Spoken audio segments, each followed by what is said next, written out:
Hola, ¿cómo estás? How we doing tonight? It is a late video. I've been kind of just trying to figure out what to talk about for the most part. I've been sitting here just thinking.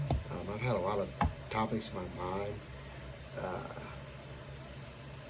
and I just kind of been just sitting here looking at myself. Empty thoughts. But I kind of figured something out. Episode 4, let's talk about it. I'm your host, me more, Rashad. Um, Feet the Natty Daddy. I think the alcohol is getting to me, so I figured out what to talk about. But hope everybody's having a good Wednesday. Well, had a good Wednesday. It's now Thursday morning. Hope everybody's excited for the weekend. Has some good plans. Hope everybody's having a good week. It's been a quick week. It's been a fast week. Not take it back. I'm usually off Mondays and Tuesdays, so my weeks tend to go by pretty quick. But regardless, I hope everybody's having a good, quick, fast week, a good week, and I hope everybody's in good spirits. Hope everybody's, if you're in the South, I hope you're in anywhere, wherever you are, hope you're enjoying this weather as it gets colder and colder every day. Hope you guys are just having a good life. So I'm gonna mix up. I was gonna talk about football, start off, but the Saints really suck and playing a good team, and I kind of already am expecting a loss. So not really much I want to talk about the Saints today. We play tonight, Thursday night football against Jags. Not real excited for it. I don't expect a win. I don't expect much from an offense, and I'm kind of looking ahead. So, not really going to talk about Tennessee yet today. I think I'm going to push that off till Friday, and we'll talk about nothing but Tennessee Friday. But tomorrow, Thursday night, we'll probably recap the Saints game because they'll be playing Thursday. And but today, I think I'm just going to talk about whatever. I kind of built this topic in my mind. I saw it kind of on Facebook a while back. Thought about it. It's mainly just everyone on this earth, mainly in the United States of America, has anxiety. Um, Anxiety can be caused from past trauma, childhoods, uh, um, just childhood experiences, like some trauma, and just life. What's going on in life, and what you have, what you're surrounded by, right? And in America, I feel like we have. I mean, I looked up the stats. We've got the highest rate of depression, anxiety, and loneliness out of any country, and that's pretty bad considering India and the Middle East is pretty torn up, just physically, and so I would think you'd be more have that anxiety, depression, loneliness out in that area just because there's such more bad areas. If that makes sense. Like there's more of legitimate like people living in their own shit type places, and people living in really fucked up situations, and they're not as depressed as us somehow. Um, but also in this country, I feel like they highlight things that aren't important. They, everyone has something to distract them from themselves. It seems like this distracts you from real work, like what's going on with you. Uh, Technology itself distracts you. YouTube, it all is a distraction to get your mind off of what's going on in the real world and with yourself and with what's going on around you, right? And I don't want to sound like one of those people that's like, oh, you guys aren't woke, and you guys aren't awake, you guys aren't. That's not what I'm trying to say. To an extent, yes, that's true, but it's more of what you let your brain consume and what you're willing to block out, right? So I feel my anxiety personally is caused from childhood trauma and experiences rough childhood. I had a very rough, emotional childhood. Um, I made a lot of bad mistakes because of my emotional state. I was not a big talker. I'm still not a big talker. This is what I'm doing right now. These podcasts are built off of not talking for so long.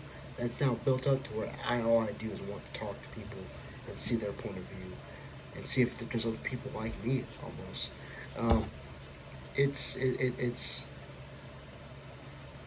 it's weird because everybody has different anxiety about different things, right? Some people overthink. Some people are very nonchalant. Some people are just very quiet. Some people talk a lot. Everyone's different, right? But the one thing we have in common is just that borderline anxiety. Something terrifies us, something bothers us, something makes us uncomfortable. And it's very evident, it's very strong. On a daily basis kind of thing almost. Um, Me personally, I just I'm not good at communicating. I suck at it from every aspect of communication. It takes a lot for me to do it. Um, and that sucks because it hurts a lot of people around me sometimes. And it's tough, but I'm working through it. I'm trying every single day to fight through that and make efforts to fix it, right? But with that, anxiety also turns into depression because if you can't, like on my instance, if I can't talk to someone about what's wrong with me or my feelings or just emotional things, when you think that causes depression, it makes you kind of down. So now that you go from that, from anxiety to depression, and then you get depressed, you stop going out, you stop talking to people, and then what happens? You get lonely. And those three things are what's the biggest problem in this country: anxiety, depression, loneliness. People have those three things the most in this country. And they all are because of each other. You can't have loneliness if you don't have anxiety. You can't have depression if you're not lonely. You can't have anxiety and not eventually create depression because of the anxiety. It's inedible. It just keeps happening. It's a full circle. I say this every day. Life is a full circle. The earth is a full circle. Everything is a full circle. It comes back around somehow. It connects somehow. And I hate that people struggle with depression. You know, some people struggle with it more than others. I'm personally, I have my days, my weeks, my moments where I'm just like, man, fuck. Like, I can't win in this world, in this life. But I'm able to pick myself back up and move forward. And that's, I, I definitely go through the full circle of anxiety, depression, and loneliness. But I don't let it define me as a daily person. I don't let it define me as a person. I don't let that completely change who I am. I've changed a lot. You change as a person every 5 years. Every 5 years, you're different than you were 5 years ago. Completely different fucking person. You definitely have the same, mannerisms, but you're a different person mentally. You know, and I think if you're not willing to change certain things in your life, it will create more anxiety, more depression, ultimately loneliness, and some people that happens, and I feel, I hate to bring this up, but it creates people's getting these dark holes because they're wondering, hey, why this, why that, why this, and it's because they're not changing something. They're not changing enough. They're not changing anything sometimes. You've got to be willing to change something in your life, whether it's mentally, physically, emotionally, financially. Something's got to change every few years. Every year, I feel like. Every year, when they say your resolution, you got to change something. Something, not just gaining something. You have to change something. Okay, my resolution this year is to be happy. Or my resolution this year is to eat better. Just or let me redo that. Resolutions should be based off of what you're what you're feeling, right? Okay, let's say 2024.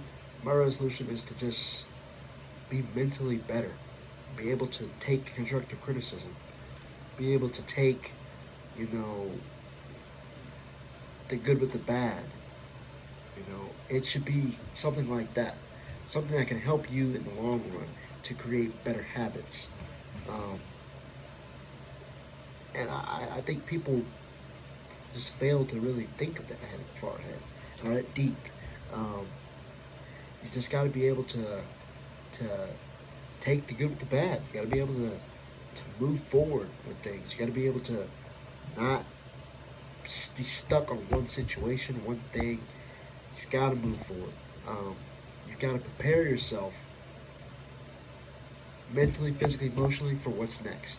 When you make a step forward, you need to be constantly preparing yourself for what's next, gathering yourself up to be like, okay, I've got this down. What can I do to get here? Okay, now I'm here. How can I get there? Okay, now I'm here. Now I'm there. What can I do? Can I go farther? How can I get farther? What can I do? What steps can I do to get better? You can always get better. And I bring sports into a lot of things because sports and life are like this. You can make a as a quarterback. You can make a perfect pass. It can look literally perfect on screen or to other people. But as a quarterback, you got to look at it as damn. You can't look at it as damn. That was a beautiful ass throw. I'm him. You got to look at it as okay. That was a nice play. But what can I do to make that a little bit better? What could I have done to make that be better? What did or to look at it like this? What did I do that was so good, and how can I recreate that? What can I do to continually do that? And that's what you got to take that with life. What can I do? Like, this is good. Like what I just did here. Take a minute to be proud of yourself and acknowledge it and appreciate it. Okay, this is good, but how can I recreate that? Or can I do better? Can I be better than that? Can I do better than that? Can I create something out of that? And I feel like people don't criticize themselves enough. I criticize myself all the time. It's like, okay, sometimes I'm aware that I'm not doing something the right way. I just don't care. It's like, okay, whatever. And at some point, you gotta hold yourself accountable. Like, hey, if you want to get to this point, you gotta start doing shit the right way. You gotta understand, like, hey, if I want to be here, I've got to do this right now, right here. If I want to be there, I've got to get fixed here first. Um, and that comes with a lot of things, everything. Work, school, this comes with everything. Excuse me. And you've got to respect yourself. That's a big thing that I feel people don't do enough is respect themselves. And if you don't respect yourself, how do you expect to respect someone else and what their feelings are? I find that very difficult, and I've seen it from my own two eyes. What I've done, I've been, people say this a lot about people. Some people, when they're down and just not high on themselves, it reflects on other people, and they deflect that on other people. They push that on other people, and I think personally, I'm the same kind of person. If I'm not in a good mood, nobody's in a good mood. Or if I'm not in a good mood, I'm gonna kind of throw that out on you a little bit, and that's wrong with me. And I hold myself accountable, and I criticize myself, and I know I'm like, hey, buddy, you can't be doing that, man. Like, you gotta look at it from a bigger perspective. Like, you may be down and out, but maybe they're having a good day. Why would you want to ruin that? Why would you want to mess with that? You gotta almost push it down and be like, look, and I think that's what makes the best people. People that can push those personal feelings down and help other people ultimately are very beautiful human beings.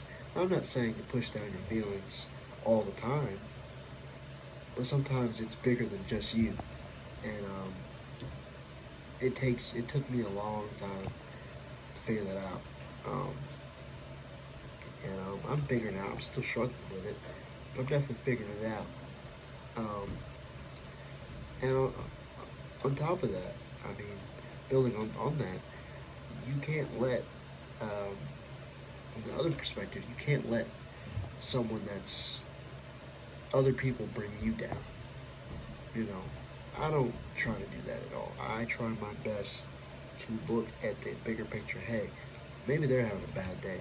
Maybe there's something going on in their life they can't talk about, or it's bothering them to the point that they they're reflecting that to other people. And I ignore some people.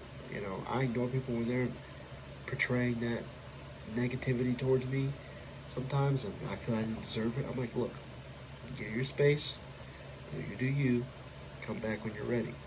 We'll talk. I try not to get upset with people as much anymore. And that all is just development as a human and as an adult and maturing. You've got to understand that this world is not just you.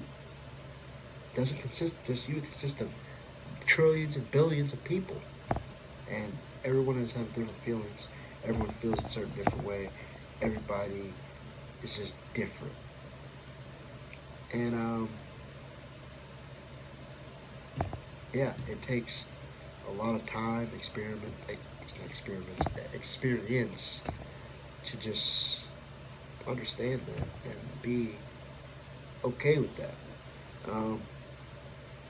Yeah, the next, with that, all that being said, the next point I really want to make is, because it's not gonna be a long video. I'm gonna wrap this up here soon. Next point I want to make is loneliness, right? Not everyone has a big friend group. We're gonna rewind high school. Not everybody is able to have a big friend group. Not everybody played sports. Not everybody had money. Not everyone lived in a nice neighborhood. Some people lived out in rural areas. They don't have a bunch of people around them. Maybe it's just their family, right? Okay, so let's say, and maybe they're the only child, right? And all of this, like I said, is full circle. There's certain things in your life that can cause anxiety. Anything. It can literally be anything. Me growing up, it was not really authority. It was more of like, I'm scared to ask for permission.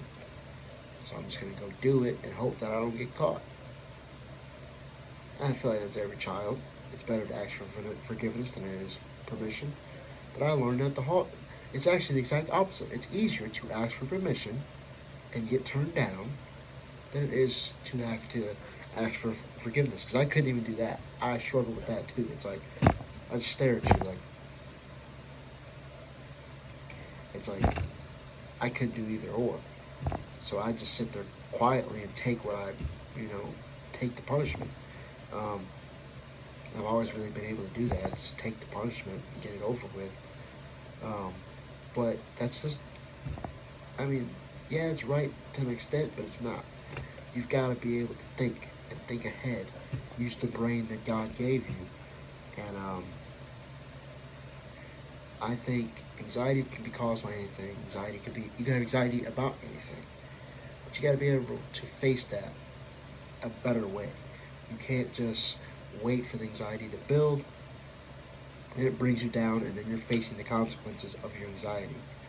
You've got to be able to be like, okay, I know this bothers me. I know I have anxiety about it. I know it's kind of freaking me out. But you got to be able to open your mouth like, hey, this is bothering me. This is affecting me, and I don't want it to affect you, or I don't want it to affect me even more than it already is. I want to avoid, the rest of it, right? And that's hard. That is difficult to a different Everybody is different, but it's difficult and easy for some people. It's easier said than done from every aspect. Um, there is, and it's a task. It's a tall task, but you got to figure it out. You got to, whether it may not be just you having to figure it by yourself. You want to do it by yourself. You've got to find a way though to figure it out, because it will eat you alive. The older you get, the more problems you have, the more responsibility you have. It will eat you alive. It is not easy to be out here in this world with extreme anxiety. It's not. It won't be. You can't. It won't last. Nothing lasts forever. If you're surviving now and you've got severe anxiety, wait 10 years. Wait 5, 10 years. If you don't get that figured out before then, it's going to come back and it's going to hurt. The older you are, the worse it will be. And that's where the depression comes in. It may already be here. Okay, depression's here. It turns to loneliness. Loneliness may be here. It may just get worse and worse and worse. Just keep going full circle. And in this country, there's no breaks. The retirement age is 60 years old for you to retire. From 18 to 60, you have no time to just rest. You have to work every day to accomplish a dream. Then I'm not saying you have to do that, of course. Like I said, I want to retire at 50 years old. I've been saying that since I was 13 years old. But I want to be able to sit in my house and not have to do a damn thing, because I don't need to have to do it at 50 years old. When I cross that 50 years old, I want to be like, all right, I don't want to go to work today. I don't have to. I have the money. I have the financial, emotional